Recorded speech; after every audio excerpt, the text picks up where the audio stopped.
नमस्ते, सत श्री अकाल। आपके साथ किसान एकता मोर्चे के जरिए हम जुड़ रहे हैं और मैं आपको निवेदन करूंगा आप अधिक से अधिक जुड़ जाइए और इसको शेयर कर दीजिए। एक बहुत ही इम्पोर्टेंट जो आज का मोदी का स्पीच है उसके ऊपर हम लाइव सेशन कर रहे हैं, जो उन्होंने अपनी स्पीच में बोला है और जो किसानों के साथ बात करी है, और उसके अलावा जो हरियाणा के मुख्यमंत्री और एजुकेशन मिनिस्टर ने बात करी है उसके ऊपर हम लाइव कर रहे हैं अभिमन्यु काहड़ जी के साथ। अभिमन्यु जी, सबसे पहले आपका स्वागत। बहुत बहुत धन्यवाद। सबसे महत्वपूर्ण बात यह है कि प्रधानमंत्री मोदी ने आज कुछ जो प्रायोजित जो किसान होते हैं, जो इस तरीके से जो किसान इस तरीके से लाइव जोड़े गए उनके साथ, कि जो प्रधानमंत्री मोदी की नीतियों की लगातार तारीफ ही तारीफ करते जा रहे थे। शायद उन भोले वाले किसानों को यह भी नहीं पता होगा कि इनकी नीतियों के क्या फायदे हैं, क्या नुकसान है, लेकिन उनको एक तरीके से वहां बैठाया गया और प्रधानमंत्री मोदी की तारीफ कराई गई, प्रधानमंत्री मोदी के लिए ताली बजवाई गई। यानी अपने ही लोगों को इन्होंने बैठाया, अपने ही लोगों से खुद की तारीफ करा ली और अपने ही लोगों से ताली बजवा ली। महत्वपूर्ण बात यह है कि पिछले 6 महीनों से लाखों किसान दिल्ली के बॉर्डरों पर बैठे हैं। प्रधानमंत्री मोदी को वो किसान नहीं दिख रहे हैं। प्रधानमंत्री मोदी को ये नहीं लग रहा कि भाई इन किसानों से बात करनी चाहिए, इनकी समस्याओं का समाधान करना चाहिए, ये उनके दिमाग में नहीं आ रहा है।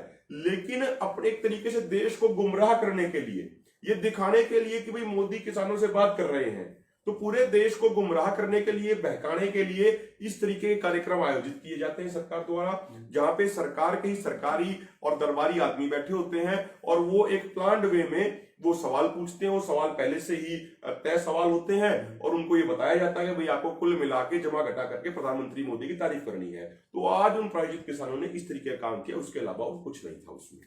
इसी के ऊपर ही मैं आपको और पूछना चाहता हूं कि मैंने भी सुना जैसे वो जिन किसानों के साथ वर्चुअल बात कर रहे थे मीटिंग के जरिए, वो उनको ऐसे लग रहा था कि जैसे प्री प्लान्ड उनको पहले जो सवाल हैं वो प्रश्न उनको बताए गए और वही वो पूछ रहे हैं और बहुत खुश हैं। और उसके ऊपर क्या आप कहना चाहते हैं कि ये क्या ड्रामा है?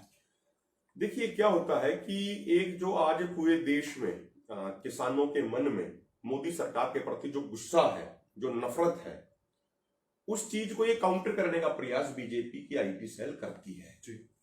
अब देखिए, जिस तरीके से पूरे देश में अभी मैसेज चला गया है कि बंगाल के अंदर किसानों ने बीजेपी का बोरिया बिस्तरा बांध दिया, बिल्कुल किसानों ने बीजेपी को बंगाल में हरा दिया।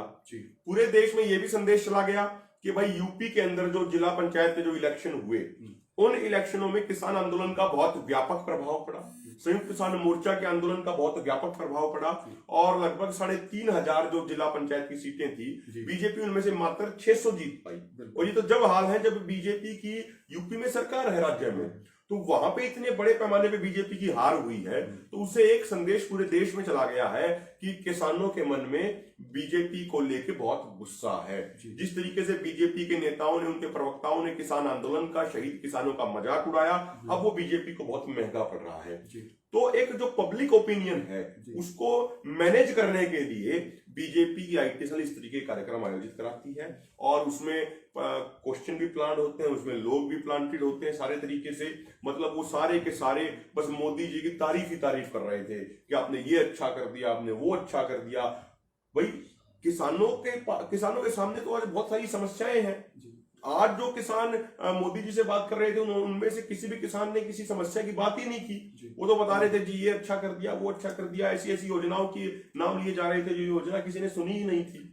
इसी के ऊपर मैं ये पूछना चाहता हूं कि ये एक मात्र स्टंट है और ऐसे नहीं लगता कि जो दिल्ली के बॉर्डरों के ऊपर किसान धरने के ऊपर बैठे हुए हैं, एजिटेशन कर रहे हैं पिछले 6 महीने से, ये उनके साथ खिलवाड़ कर रहे हैं कि उनकी खिल्ली उड़ा रहे हैं?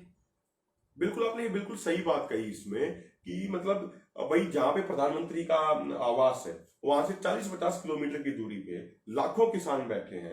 आज तक प्रधानमंत्री मोदी के मन में ये नहीं आया कि भाई इन किसानों की सुन ले। ये किसान भी हमारे देश के हैं। ये किसान वो है जिसे अन्नदाता कहा जाता है, जो अपना पेट काट के पूरे देश का पेट भरने का काम करता है। तो उसके साथ बातचीत करने का विचार इनके मन में कभी नहीं आया। लेकिन जो एक असली किसान है, जो दिल्ली के बॉर्डरों पर बैठे हैं, उनकी बेइज्जती करने के लिए, उनका अपमान करने के लिए प्रधानमंत्री मोदी द्वारा इस तरह की वर्चुअल मीटिंग की जाती है। वो प्रधानमंत्री मोदी ये दिखाना चाहते हैं कि भाई असली किसानों से तो प्रधानमंत्री बात कर रहे हैं। प्रधानमंत्री मोदी कितना भी प्रोपेगेंडा कर लें, वो अपने प्रोपेगेंडा में सफल नहीं हो पाएंगे। देश का अन्नदाता, देश का किसान, 80 करोड़ किसान आज पूरे इस आंदोलन के साथ जुड़े हुए हैं। लाखों की संख्या में किसान दिल्ली के बॉर्डरों पर बैठे हैं। जो किसी कारणवश अभी दिल्ली के बॉर्डरों पे नहीं आ पाए हैं, वो तन मन धन से जहां भी बैठे इस आंदोलन के साथ जुड़े हुए हैं। बिल्कुल। आज ऐसी इन्होंने 2-2 हजार रुपये की एक किश्त जो किसानों के खातों में क्रेडिट करी है और उन्होंने बताया है कि हमने आज 2-2 हजार रुपये आपके बैंक खातों में डाल दिए। उसके ऊपर आपका क्या कहना है? देखिए, एक ये असली मुद्दे से मोदी सरकार भटकाना चाहती है पूरे देश को। ये इनको सिखाया जाता है, ये जो बीजेपी वाले हैं इनकी, मुझे लगता है इनकी शायद इनको इस तरीके से सिखाया जाता है। ये कभी असली मुद्दे पे बात नहीं करेंगे, ये मुद्दे को भटका देंगे हमेशा। प्रधानमंत्री मोदी ने आज 2,000 रुपए की किस्त जारी कर दी, साल में 6,000 रुपए दिए जाते हैं।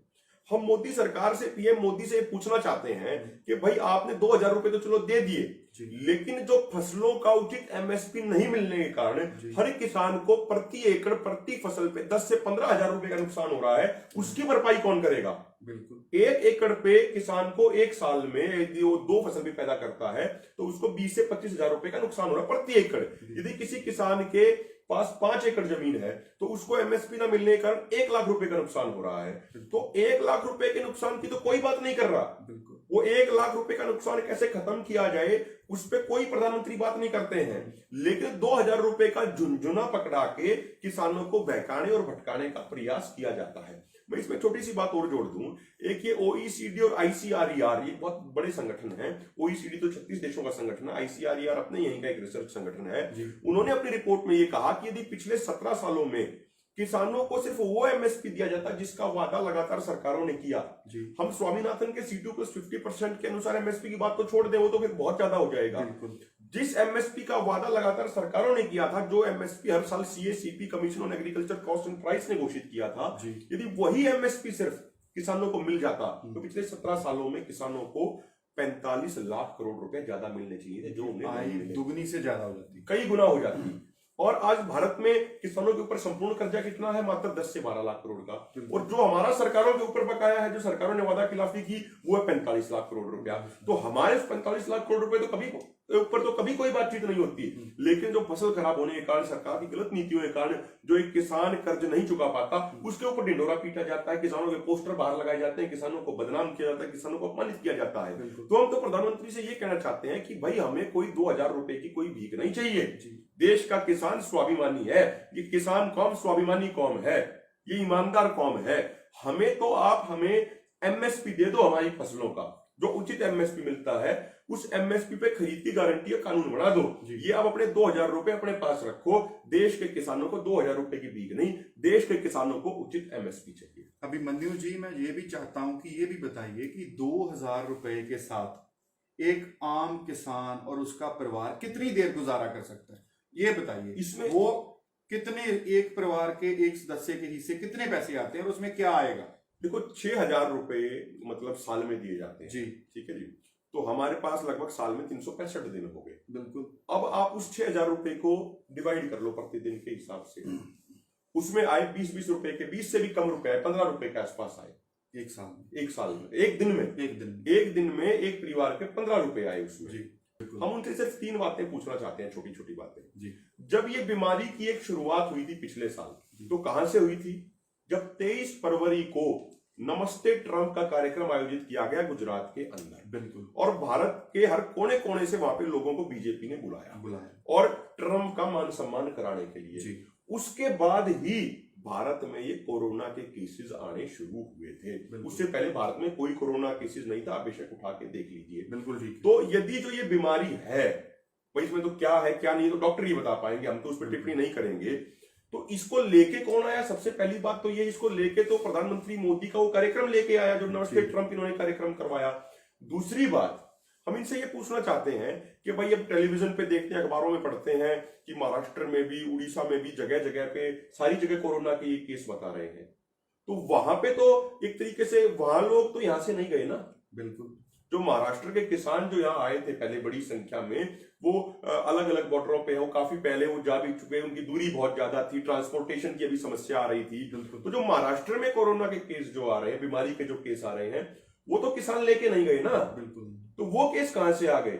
महाराष्ट्र में कहां से आएंगे, केरल में कहां से आ गए, गुजरात में कहां से आ गए, उसका जवाब देना सरकार। तो सरकार अपना फेलियर छुपाने के लिए, हकीकत तो ये है कि हरियाणा सरकार की बात कर लें या केंद्र सरकार की बात कर लें, ये लोगों को ऑक्सीजन नहीं दे पा रहे हैं, ये लोगों को जरूरी सुविधाएं नहीं दे पा रहे हैं। एक साल पहले जो पीएम केयर फंड बनाया गया था, जिसमें छोटे छोटे बच्चों ने अपनी गुल्लक तोड़ के पैसे दिए थे, बड़े बुजुर्गों ने अपनी पेंशन में से, अपनी खून पसीने की कमाई में से जो पैसे दिए थे, वो पैसे कहां चले गए, उसका कोई हिसाब किताब नहीं है। आरटीआई के जरिए उसका जवाब नहीं दिया, लोगों को ऑक्सीजन नहीं मिल रही। अभी मैं कहीं पढ़ रहा था, एक ट्वीट पढ़ रहा था कि जो उस पीएम केयर फंड के तहत जो वेंटिलेटर मंगवाए गए पंजाब में, वो वेंटिलेटर ऐसे ही पड़े हैं, वो किसी काम के नहीं, वो काम नहीं कर पा रहे हैं वो। तो सवाल ये है कि ये असली सवालों से भागते हैं, ये दूसरे पे आरोप लगा देते हैं बीजेपी वाले, डिस्ट्रैक्ट। और दूसरी बात, इसमें एक और बात है, बंगाल में जहां पे कुर्सी पाने का और कुर्सी बचाने का खेल चल रहा था, बिल्कुल वहां पे प्रधानमंत्री मोदी, मैंने कहीं सुना एक रैली में वो कह रहे थे कि इतनी बड़ी रैली उन्होंने कभी नहीं देखी, ठीक है। उसके 2 घंटे बाद आके वो दिल्ली में आके प्रधानमंत्री मोदी कहते हैं कि 2 गज की दूरी और मास्क है जरूरी, और 2 घंटे पहले ये कह रहे थे कि इतनी बड़ी जन सैलाब, इतनी बड़ी रैली उन्होंने कभी नहीं देखी। तो जो ये दोहरा चरित्र, जो दोहरे मापदंड की जो ये बातें हैं, ये बातें ठीक नहीं है। जब बंगाल में कुर्सी बचाने और कुर्सी पाने का जो खेल चल रहा था, राजनीतिक वो खेल चल रहा था, राजनीति चल रही थी, तो वहां तो इनको कोरोना की याद नहीं आई। कहीं और जगह जो केसेस हो गए, वहां तो इनको कोई चीज, किसी रूल की, किसी नियम की याद नहीं आई। बिल्कुल। अब ये क्या कर रहे हैं, ये किसानों को बदनाम करने के लिए ये बीजेपी की साजिश है और कुछ नहीं है। लेकिन हम ये कहना चाहते हैं मनोहर लाल खट्टर को और जो कंवरपाल गुर्जर शिक्षा मंत्री हैं कि आपने बहुत हथकंडे अपनाए, पहले भी हथकंडे अपनाए। ये हरियाणा की ऐसी, ये हमारा दुर्भाग्य है, एक हरियाणा का होने के नाते मुझे बड़ा दुख भी होता है कि जब 26 नवंबर को हमारे किसान आ रहे थे, उन्होंने सड़कें खुदवा दी थी, लाठीचार्ज करवाया था, आंसू गैस के गोले छोड़े थे, लेकिन उसके बावजूद किसान आगे बढ़े थे। इन्होंने फिर हमें खालिस्तानी बताया, फिर हमें आतंकवादी बताया, फिर हमारे ऊपर फॉरेन फंडिंग के आरोप लगाए, पता नहीं क्या क्या आरोप लगाए, लेकिन वो सारे आरोप झूठे साबित हुए। किसान कौम ईमानदार कौम है और ये झूठे आरोपों का हमारे ऊपर कोई असर नहीं पड़ने वाला है। आंदोलन ऐसे ही मजबूत रहेगा, आगे और भी मजबूत होगा। और एक आखिरी बात, इसमें मनोहर लाल खट्टर एक बात बड़ी कह रहे हैं, वो आम लोगों को बहकाने के लिए, कि भाई मनोहर लाल खट्टर ने कहा, जब मैं उनका सुन रहा था, कि अभी किसान चले जाएं और बाद में फिर सरकार उनको इसी जगह आके बैठने को दे देगी। हम मनोहर लाल खट्टर को ये कहना चाहते हैं कि मनोहर लाल खट्टर जी, आपकी परमिशन से नहीं बैठे हैं, आपने तो पूरा दम लगा दिया था कि हम यहाँ पे ना पहुंच पाए, आपने तो पूरा जोर लगा दिया था, पूरा प्रशासन आपने लगा दिया था, हर तरह की आपने गलत हरकत की हमें रोकने के लिए।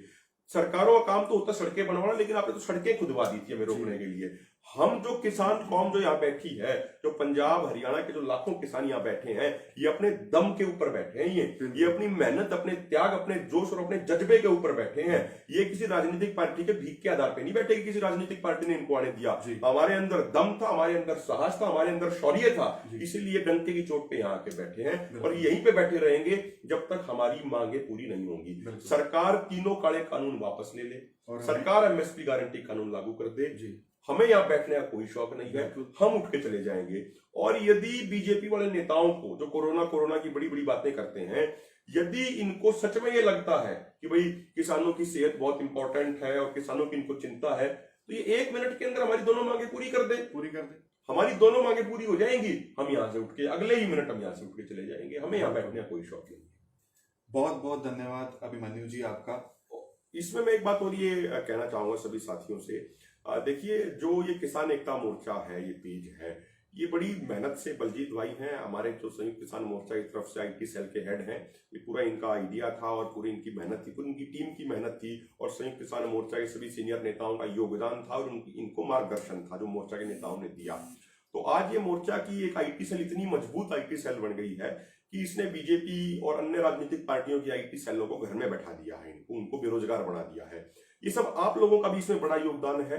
सरकार कई बार, देखो मैं तो टेक्निकल एक्सपर्ट नहीं हूं, लेकिन मुझे सुनने को मिलता है कि ये पेज की रीच भी डाउन कर देते हैं, सरकारों के पास ऐसी चीजें होती हैं। तो इसीलिए मेरा आपसे निवेदन है, ऐसे समय में आपकी और जिम्मेदारी बढ़ जाती है कि आप अधिक से अधिक अपनी ड्यूटी मान के, आप जहां भी बैठे हैं, दुनिया के जिस भी कोने में बैठे हैं, यदि आपके दिल में किसान बसता है, आपके दिल में यह आंदोलन बसता है, तो इन वीडियोस को अपनी जिम्मेदारी मान के अधिक से अधिक शेयर किया कीजिए, अधिक से अधिक लाइक किया कीजिए पेज को। जो आप लाइक करते हैं, जो आप शेयर करते हैं, जो आप कमेंट करते हैं, आपका कोई सुझाव भी हो, ये पूरी आईटी सेल के लिए एक तरीके से जैसे किसी बीमार के लिए दवाई काम करती है, किसी भूखे के लिए रोटी काम करती है, इस तरीके से आपके लाइक और शेयर पूरी आईटी सेल के लिए काम करते हैं, इनका उत्साह बढ़ेगा। ये मेरा हाथ जोड़ के विनम्र निवेदन है। आपका बहुत बहुत धन्यवाद, शुक्रिया। और आप सबका भी जो आप हमारे साथ जुड़े थे। आगे भी हम लोग ऐसे ही, अगर कोई भी अपडेट आता है तो हम आपके साथ शेयर करेंगे। धन्यवाद, शुक्रिया।